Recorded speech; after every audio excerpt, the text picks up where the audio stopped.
video, we will be discussing payday loans. We'll try to understand how payday loans work, get some notion of just how bad they really are, and then take a look at why this is a social justice issue. Now, why would anyone be willing to pay a $20 fee to borrow $100 for 2 weeks? It could be that it's an emergency. Rent is due, the car is broken down, you have a kid who's sick. Or it could be by choice. Maybe you don't like banks. Payday loans are easy because there are no questions. Or maybe it's during a time of day when a bank was closed. There are lots of reasons to choose to pay a high fee for some quick cash. But remember, these things can add up. So we'll start by looking at how a payday loan actually works. Now we may have a sense that these are a bad idea, but let's do some math and see how bad they actually are. Suppose you need to borrow $500 to buy your wife a nice gift for her birthday, which is tomorrow. The payday lender will want the following: a pay stub to know when your next payday will be, and a recent bank statement. So we give them a pay stub showing that we earn $1,500 every couple of weeks. We tell them that our payday is 2 weeks from today. They're going to want to see that $1,500 hitting periodically. So they'll give us the $500 and we'll need to write them a check. Now for every $100 borrowed, we need to pay them $25 extra. So we have to write them a check for $625.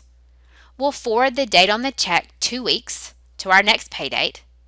And on our payday, we can either bring them $625 in cash or they'll cash our check. They're trying to ensure that they get first crack at our money before we pay rent, utilities, or food. Now, how bad is 25% interest every 2 weeks? Well, let's think of this in terms of an APR, an annual percentage rate. Now recall that the APR is the percentage cost of credit on an annual basis. The APR expresses the total cost of a loan. It combines the interest paid over the life of the loan and all fees that are paid up front. Now, lenders are required by law to disclose the APR, and it's used to compare loan programs to help consumers make a better informed choice. Recall, we borrowed $500 for 14 days, and after fees, we were to pay $625. Let's compute the APR for this short-term loan. The first step is to divide the sum of the fees and finance charges by the amount financed. In our case, the total number of fees and charges was $125, and the amount financed was $500. So dividing, we get 0.25. Step 2 is to multiply that answer by the number of days in a year, 365. Step 3, we divide that answer by the term of the loan in days. In our example, we were borrowing our money for 14 days, so we divide by 14. And then finally, we want to take this number and convert it into a percentage. So we move the decimal point 2 places to the right to write as a percent. The APR on our loan was 651%. That's exorbitant. Keep in mind, if we were to let this compound, that 25% interest every 2 weeks, since there are 26 of these 2-week periods in a year, our interest would be 32,987%. Whoa. Here's another example. Andrew borrowed $700 to pay a doctor's bill. The finance charge was $10 for every $100 borrowed, and the term on the loan was 14 days. What was the APR for Andrew's loan? Let's use our formula to compute the APR for short-term loans. Our APR is the amount of finance charges divided by the amount borrowed times 365 divided by the term of the loan. Now, Andrew is borrowing $700 and his finance charge is $10 for every $100 borrowed. So for Andrew, the finance charges come to $70. The amount borrowed is $700 and the term of the loan is 14 days. Moving the decimal point to turn our answer into a percentage, we see that Andrew's APR was 261%. Here's a final example. Alexis borrowed $300 at a cost of $17.50 per $100 for 14 days and renewed once. What is her APR? First, let's compute the initial fees. At a cost of $17 per $100 borrowed, her initial fees would be $52.50. But since she renewed once, she'll have to pay those fees a second time. So her total fees will come to $105. Notice she's not getting any more money borrowed. She's only borrowed the $300. When she renews once, that only means that she must pay her fees a second time. Let's compute her APR. Her finance charges were $105 divided by the amount borrowed of $300.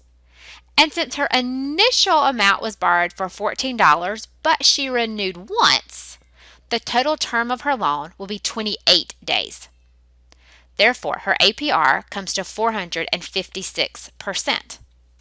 How much will she have to repay? She must repay the $300 she borrowed plus the $105 in fees. So the total amount she will repay is $405. In comparison, suppose Alexis had instead received a $300 cash advance on her credit card and repaid in 1 month. The cash advance fee is $13.99. Let's compute her APR. The finance charges are $13.99. She borrowed $300. And since we assume she can repay in 1 month, we'll say that the term of the loan is 30 days. Her APR comes to 57%. And this time, the total amount she must repay is $313.99. It's the $300 she borrowed plus her fee of $13.99. Let's compare these two options. With the payday loan, her APR was 456%, and it ended up costing her $405. With a credit card cash advance, her APR was 57%, and the total amount she had to repay was $313.99. Certainly, the credit card cash advance is a much better option for Alexis if she has the opportunity to go that route compared to the payday loan. Here are a few facts about payday loans. Loans typically range from $200 to $2,500. The most common loan amount is $500. Finance charges range from $10 to $30 per $100 borrowed, and the most frequent is $25 per $100 borrowed if the loan is repaid in 2 weeks. If the loan is not repaid in 2 weeks, it can be renewed for another charge of $25 per $200. Therefore, the examples we've talked through in this video are quite common. About 91% of borrowers are unable to repay their payday loans. Approximately 99% of payday loans go to repeat borrowers. Fees paid on loans that go past 90 days total approximately $4.2 billion annually. Now, currently 13 states and the District of Columbia do prohibit payday loans, and other states limit the APR allowed. Payday lenders were labeled loan sharks during the Great Depression. This is the origin of the term. And when rollover fees are included, the range for APR of payday loans is 390 to 780%, depending on the amount and length of the loan. Whew. Now, what are some alternatives to payday loans? A good emergency fund savings account, good credit and an available credit balance, a personal loan from the bank with a much lower interest rate, a part-time job to earn some extra income, negotiating a payment plan with the creditor, or overdraft protection for your checking account. Advantages of payday loans is that they can be less expensive than a bounce check fee and overdraft protection for a short period of time. Some banks charge $25 to $30 for a bounce check. They may be faster and easier to get for some people. Some locations are open 24 hours a day. And for those who do not have or are not able to open a bank account, they may be the only alternative. But what are the problems with payday loans? Very high interest rates. And they don't solve the original or long-term problem. Why did we need to use the payday lender? The other problem is, are they equally distributed among races, classes, and age? In 2009, the Center for Responsible Lending published a report on predatory profiling. Julian Bond, the chairman of the NAACP, said that study after study has demonstrated that payday lenders are concentrated in communities of color. A drive through minority neighborhoods clearly indicates that people of color, regardless of income, are a target market for legalized extortion. Payday lending is an economic drain that threatens the livelihoods of hardworking families and strips wealth from entire communities. Lot Diaz, the Vice President of Housing and Community Development for the National Council of La Raza, said many families rely on short-term credit to see their way through financial emergencies. Unfortunately, the exorbitant rates more often lead families into a cycle of debt rather than a bridge to financial recovery.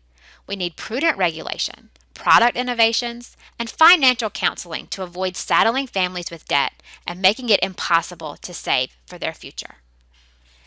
In their findings, they found that payday lenders are nearly 8 times as concentrated in neighborhoods with the largest shares of African Americans and Latinos as compared to white neighborhoods, draining nearly $247 million in fees per year from these communities. Even after controlling for income and a variety of other factors, payday lenders are 2.4 times more concentrated in African American and Latino communities. On average, controlling for a variety of relevant factors, the nearest payday lender is almost twice as close to the center of an African American or Latino neighborhood as a largely white neighborhood. Race and ethnicity play a far less prominent role in the location of mainstream financial institutions, such as bank branches. While race and ethnicity account for over half of the variation in payday lender location explained by neighborhood factors, they explain only 1% of the variation in bank branch locations. Now, in order to visualize the real-world impact of these findings, we can imagine driving through 2 neighborhoods within a large metropolitan area. The first has one of the largest concentrations of African Americans and Latinos in the area. The second has the fewest. A drive through that first neighborhood would reveal many more payday lending stores in and near the area as compared to the second neighborhood, which is largely made up of white households. The following map shows the greater proximity and concentration of payday lenders to African American and Latino areas in the city of Los Angeles. And here's another one showing the location of payday shops compared to the concentration of African American and Latinos. For more details or information, I encourage you to read some of these articles and see what you think. Thanks for your time. Bye, guys.